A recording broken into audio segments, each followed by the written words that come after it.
논술로 만나는 우리 역사 15권. 조선의 수도 한양은 어떻게 건설되었을까?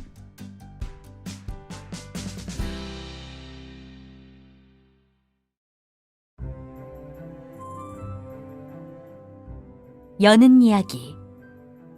세계의 어느 역사를 막론하고 한 나라가 망하기 직전에는 대개 지배 세력의 횡포나 부정부패가 일어나고 왕권이 흔들리면서 조금씩 쇠퇴의 길을 걷게 되죠. 그때 어김없이 이전 세력을 비판하는 새로운 세력이 나타납니다. 고려가 망하고 조선이 건국되는 과정 또한 그러했습니다. 백성이 굶어 죽든 말든 원나라에 빌붙어서 자신의 안위만 돌보던 고려 말의 권문세조. 거기에 홍건적과 왜구의 침입까지 더해져 고려는 서서히 침몰해가고 있었습니다. 이때 사회를 개혁하고 나라를 구하겠다며 새롭게 신진사대부 세력이 나타났죠. 그들은 홍건적과 왜구를 무찔러 영웅이 된 이성계와 손을 잡고 1392년 새로운 나라 조선을 건국합니다. 그리고 얼마 후 수도를 개경해서 한양으로 옮깁니다. 태조 이성계와 신진사대부들은 이제 그곳에서 이상적인 국가를 꿈꿉니다. 그리고 그 바람을 담아 궁궐을 짓고 도성을 쌓으며 한양을 건설해 갑니다. 그것이 바로 오늘날 서울의 시작입니다. 대한민국 국민 4분의 1이 살고 있고 국가 주요 기관들이 모여 있으며 산업과 문화의 중심지인 서울의 시작. 함께 볼까요?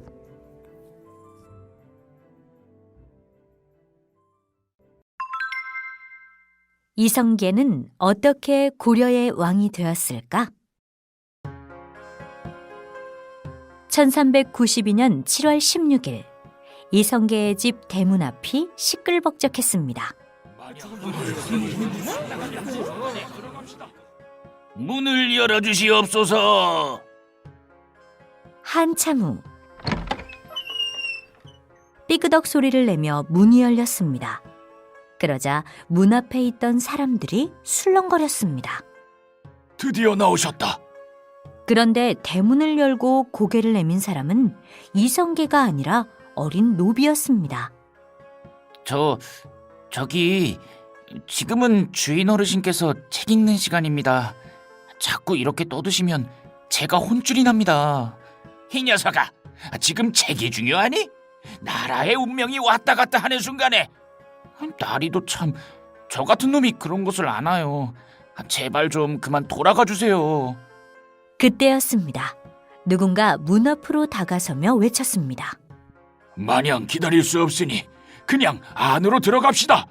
그게 좋겠소. 마침내 사람들은 문을 밀치고 집 안으로 몰려들었습니다. 어느새 이성계가 대청마루에 나와 서 있었습니다. 자, 받으시지요.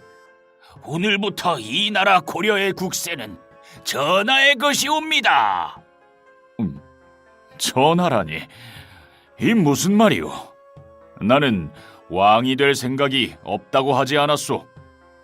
이성계는 일찍부터 왕이 되고 싶었지만 워낙 신중한 성격이었기 때문에 속마음을 겉으로 드러내지 않았습니다. 또한 왕위를 빼앗았다는 말을 듣고 싶지 않아서 계속 사양하고 있었습니다. 보십시오. 왕지이옵니다.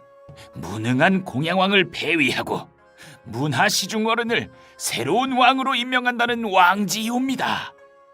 백성들의 마음이 돌아설까 두려워 이성계가 왕위를 사양하자 그의 부하들과 그를 지지하는 신하들이 왕대비에게 반강제로 왕지를 받아온 것입니다. 왕지라는 말에 이성계의 얼굴에 슬며시 미소가 번졌습니다.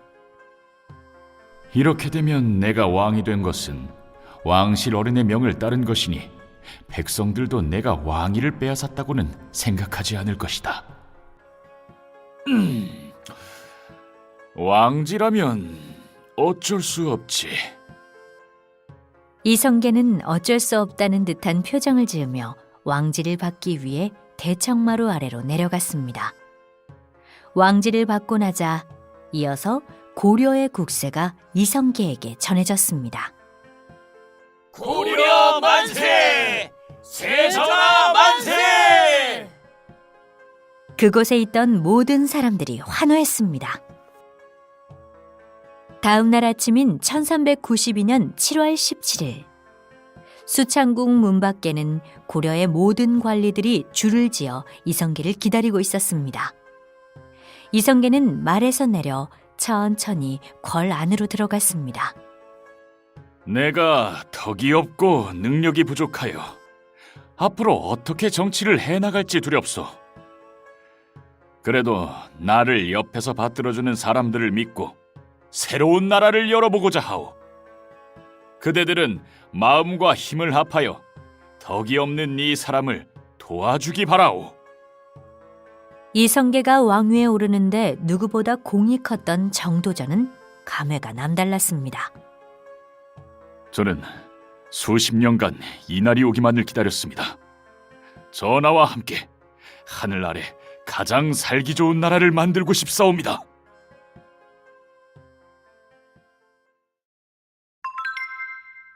새 나라 조선에 걸맞은 수도로 옮깁시다.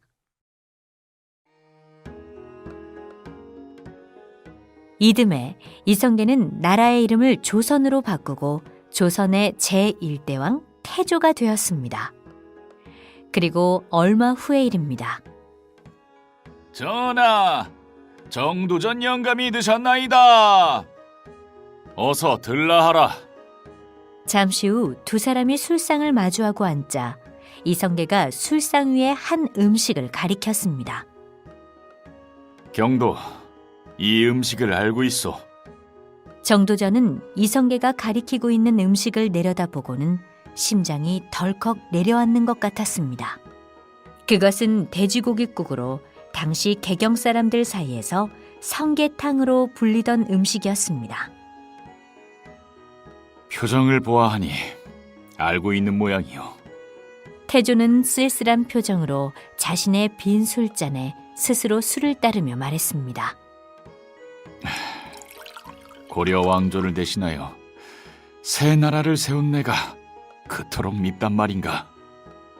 비록 무너져가는 고려였지만 500년 역사를 가진 나라였기에 고려를 무너뜨리고 새 나라를 세우는 일은 결코 순탄하지 않았습니다. 그 과정에서 수많은 고려의 충신들은 물론 왕족들까지 모두 죽였습니다. 태조로서는 어쩔 수 없는 선택이었지만 그 모습을 지켜보았던 개경 사람들로서는 그런 태조가 좋을 리 없었습니다. 전하, 개의치 마시옵소서. 고려는 이미 너무 썩어 있었사옵니다. 전하께서 좋은 정치를 펼치시면 백성들도 조선을 받아들일 것이옵니다. 아무래도 새로운 곳으로 수도를 옮기는 게 좋을 듯하오.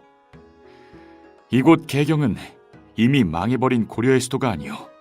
그러니 새 나라 조선에 걸맞은 수도를 찾아서 힘차게 다시 시작하는 것이 좋겠소. 태조의 명에 따라 조정 대신들은 각자 새로운 수도에 적합한 지역을 찾기 시작했습니다. 그러던 중 계룡산 부근이 추천되었고 새 수도 건설이 시작되었습니다. 그러나 풍수지리상 계룡산 부근이 좋지 않다는 말이 나오자 태조는 무학대사가 추천한 한양을 둘러보기로 하였습니다. 한양을 둘러본 후 태조는 정도전을 다시 불렀습니다. 내 직접 둘러보니 새 수도로 한양이 어떨까 싶은데 경의 생각은 어떻소? 한양도 좋사옵니다. 한양이라면 나라의 한가운데 위치해 있고 강이 가까이 있어 교통이 편리하여 세금으로 거둔 쌀이나 옷감 등을 실어 나르기에도 유리할 듯하옵니다. 한양은 정도전이 아니라 무학대사가 추천한 곳이었기 때문에 정도전이 반대할 것이라고 생각했는데 뜻밖에도 대뜸 찬성하자 태조는 기쁨을 감출 수가 없었습니다. 좋소. 그럼 경이 모든 일을 맡아서 처리해 주시오. 말이 끝나기가 무섭게 태조는 신도궁궐 조성도감을 설치하고 정도전에게 새로운 수도의 설계를 맡겼습니다. 태조의 명을 받은 정도전은 가슴이 벅차올랐습니다. 새 나라 조선은 유교의 가르침에 따라 다스려져야 한다. 수도 설계부터 유교의 가르침을 하나하나 담아내는 거야.